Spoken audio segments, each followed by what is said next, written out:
सनातन धर्म की तुम रक्षा कैसे कर सकोगे? अगर सनातन धर्म में कोई ईश्वर हैं, देवी देवता हैं, तो क्या तुम उनसे भी ज़्यादा ताकतवर हो? अगर तुम ये दावा करते हो कि वो दुनिया की रक्षा करते हैं, उन्होंने ये सृष्टि बनाई है, तो तुम उनकी रक्षा कैसे कर सकोगे?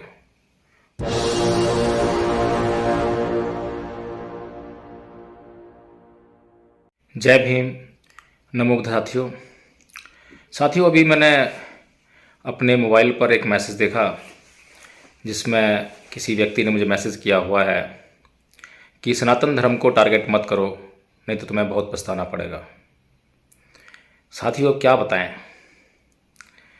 जिन लोगों के लिए हम काम कर रहे हैं वे लोग ही हमें ऐसे मैसेज लिखकर भेज रहे हैं कि सनातन धर्म को टारगेट मत करो, नहीं तो तुम्हें बहुत पछताना पड़ेगा।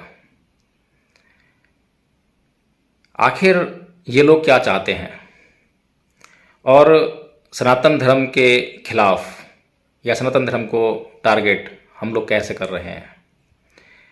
जब इस बात पर चर्चा होती है तो आज तक कोई भी ये जो सनातन धर्म का होने का दावा कर रहे हैं, वैसे तो मैं कई बार ये बता चुका हूँ कि जिसे ये सनातन धर्म कहते हैं वास्तव में वह सनातन धर्म है नहीं।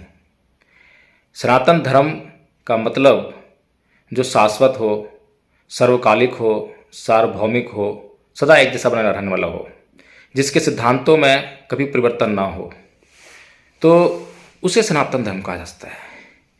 खैर, ये तो बात रही कि सनातन धर्म को टारगेट कर रहे हैं या नहीं कर रहे हैं, लेकिन मुझे अभी तक ये समझ में नहीं आया कि इन लोगों को मुझसे क्या शिकायत हो सकती है।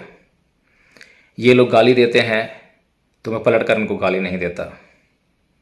ये मुझसे किस तरीके से बात करते हैं, कितनी क्रोध भरी भाषा में बात करते हैं, लेकिन मैं कभी इनसे जो है उलझने का काम नहीं करता, इनको कभी भी सवाशेर होने का दावा नहीं करता।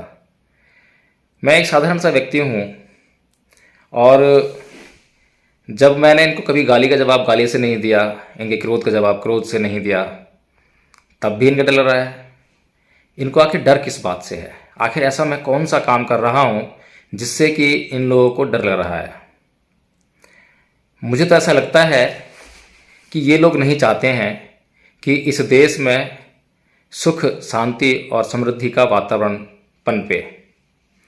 ये लोग जो हैं कुछ इस प्रकार के हैं जिसे कह सकते हैं कि मानसिक बीमार लोग, जिनके मानसिकता में कुछ भर दिया गया है, जैसे कि रोबोट होता है, कंप्यूटर का सॉफ्टवेयर होता है कि जो उसमें प्रोग्रामिंग कर दी जाए बस वो वैसा ही रिस्पॉन्स करते हैं। इसी तरह के ये लोग हैं। तो मैं इन लोगों से सिर्फ इतनी ही बात करना चाहता हूँ कि देखो भाई, तुम्हें लगता है कि हम लोग कुछ गलत कर रहे हैं, तो तुम्हें सबसे पहले ये जान लेना चाहिए कि हम वो गलत जो कर रहे हैं वह गलत है क्या। खाली तुम्हारे माइंड में एक बात बैठी हुई है कि वो बात सही है, तो उसी बात से तुम सही नहीं हो जाते हो। इस देश में हत्याएं होती हैं, और हत्याएं किस प्रकार से होती हैं? कुछ लोग जो है क्रोध में आकर हत्या कर देते हैं, और कुछ लोग जो हैं अपने मंसूबों को पूरा कराने के लिए लोगों को या किराए पर भाड़े के जिन्हें कहते हैं लोग जो है उन्हें हायर करके भी हत्याएं करवा देते हैं। हत्याएं अक्सर होती रहती हैं, लेकिन मुझे ये समझ में नहीं आता कि इस जीवन से जितना मैं प्यार करूंगा उतना ही इस जीवन से मैं दूर होता हुआ दिखाई दूंगा। यह जीवन एक न एक दिन नष्ट होना है। यह जीवन कभी भी नष्ट हो सकता है।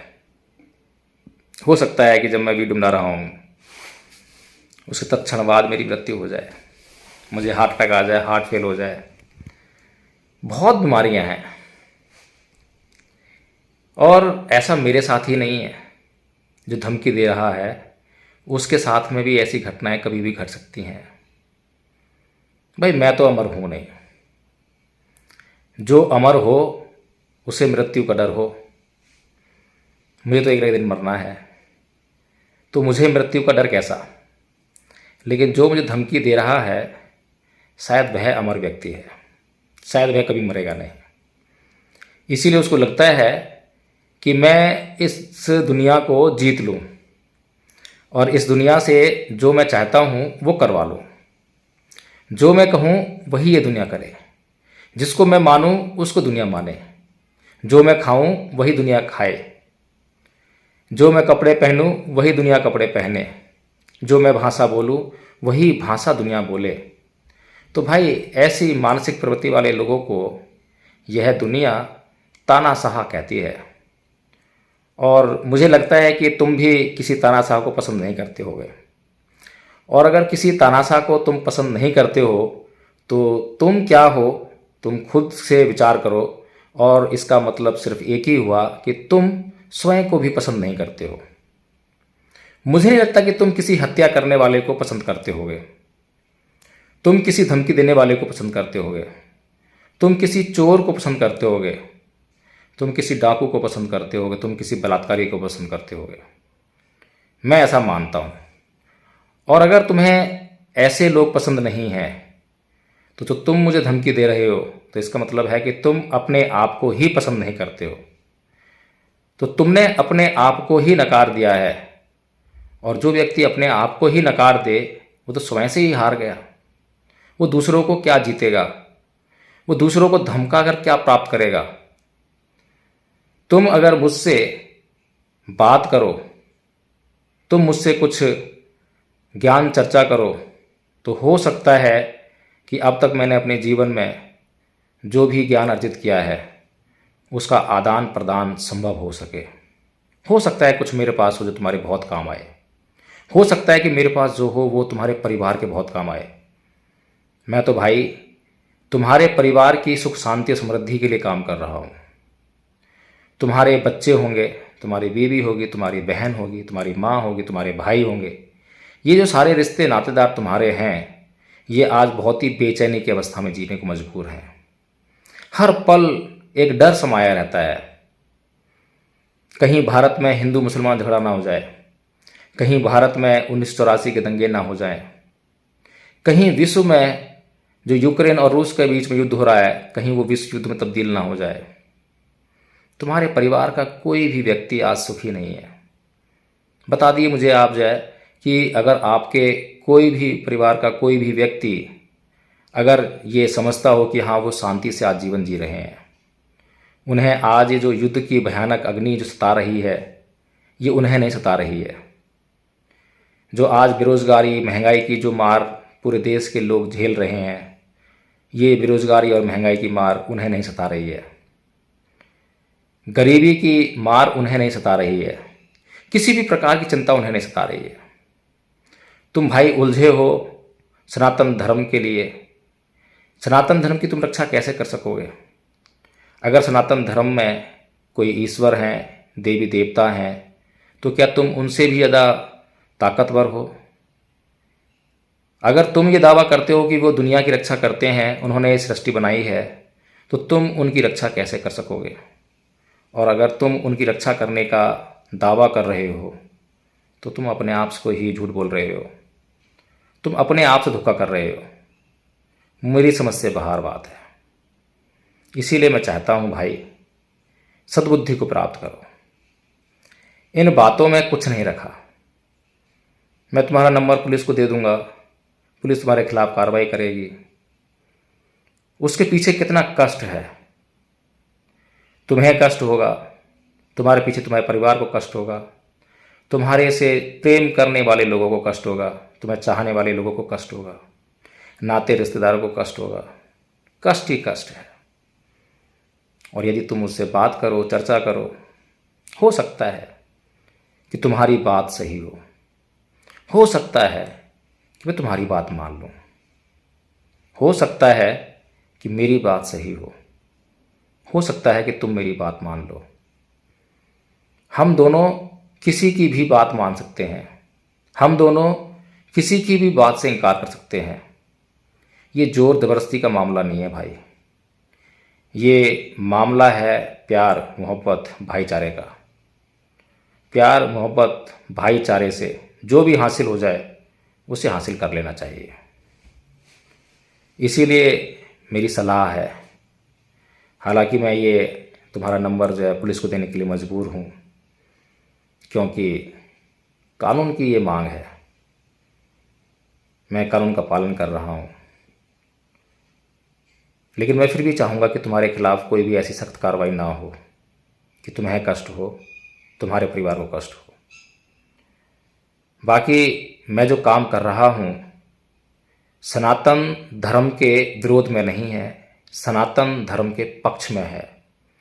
सबसे पहले सनातन धर्म को समझ लो, और उसके बाद अगर तुम्हें लगता है कि वास्तव में धर्म की रक्षा करनी है तो धर्म के मायने समझो।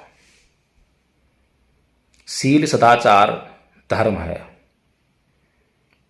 झूठ ना बोलना, हत्या न करना, व्यभिचार न करना, चोरी न करना, नशा न करना, प्रमाद न करना, ये सील सदाचार है।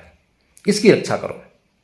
अगर तुम्हारे भीतर ये सब कहीं से भी आ रहा है, काम क्रोध मोह लोभ द्वेष तृष्णा ईर्ष्या की अग्नि अगर तुम्हारे अंदर पैदा हो रही है, इसका अंत करो। अगर तुम इसका अंत करते हो, सील सदाचार का पालन करते हो, तो निस्संदेह तुम धर्म की रक्षा कर रहे होगे। और तुम देखोगे कि सील सदाचार की रक्षा करने में तुम अपने आप को अर्पित कर रहे हो, तुम वास्तव में महानतम कार्य कर रहे हो। लेकिन समस्या ये है भाई कि तुम जो है सिर्फ दूसरों से व्यवहार करना चाहते हो, अपने भीतर झांक कर भी देखना नहीं चाहते हो कि तुम्हारे अंदर कितना बड़ा शैतान बैठा हुआ है, तुम्हारे अंदर कितना बड़ा पाप बैठा हुआ है। मैं अपने अंदर देखता हूँ, मैं इतनी बातें करता हूँ, लोगों से नाना प्रकार की बातें करता हूँ। लोग मुझे कहते हैं कि आप गाली का जवाब गाली से नहीं देते हो, आप गाली पर क्रोध नहीं करते हो, आपको गुस्सा नहीं आता है। ये लोगों की गलतफहमी है कि मुझे गुस्सा नहीं आता है। मैं बहुत ही क्रोधी स्वभाव का व्यक्ति हूँ। मैं भी उन कमजोरियों से ग्रस्त हूँ जिन कमजोरियों से आप लोग ग्रस्त हैं। लेकिन मैंने एक अभियान शुरू किया है कि लड़ाई झगड़े से नहीं, धमकाने से नहीं, प्यार से, मोहब्बत से, बातचीत से समझाइए। ये जो हिंसा के द्वारा जो धर्म प्रचार की जो रीत चली आ रही है, ईसाइयों ने पूरा बहुत बड़ा कत्लेआम किया संसार में, मुसलमानों ने बहुत कत्लेआम किया संसार में, हिंदुओं ने भी बहुत कत्लेआम किया संसार में। ये रीत को समाप्त करना होगा। आज का युग जोर जबरदस्ती का युग नहीं है। आज कानून का शासन चलता है, संविधान का शासन चलता है। हमारे पास न्यायालय हैं, हमारे पास न्यायाधीश हैं। आपका न्याय करने के लिए, आपके साथ न्यायिक बात करने के लिए पूरी एक प्रणाली है, पूरा सिस्टम है। तो मैं ये समझता हूँ कि भाई अब तक जो है किसी भी सनातन धर्म का कहे जाने वाले व्यक्ति ने मेरे खिलाफ किसी भी प्रकार की कोई कानूनी कार्रवाई नहीं की है। किसी भी व्यक्ति ने कभी भी ऐसा दावा नहीं किया है कि मैंने किसी संवैधानिक प्रावधान का उल्लंघन किया है। तो मैं ये मानता हूँ कि मैं सही दिशा में हूँ। और अगर तुम्हें लगता है कि मैं गलत दिशा में हूँ तो मुझसे बात करो और बताओ कि मैं गलत दिशा में कैसे हूँ। जय भीम, नमो बुद्धाय।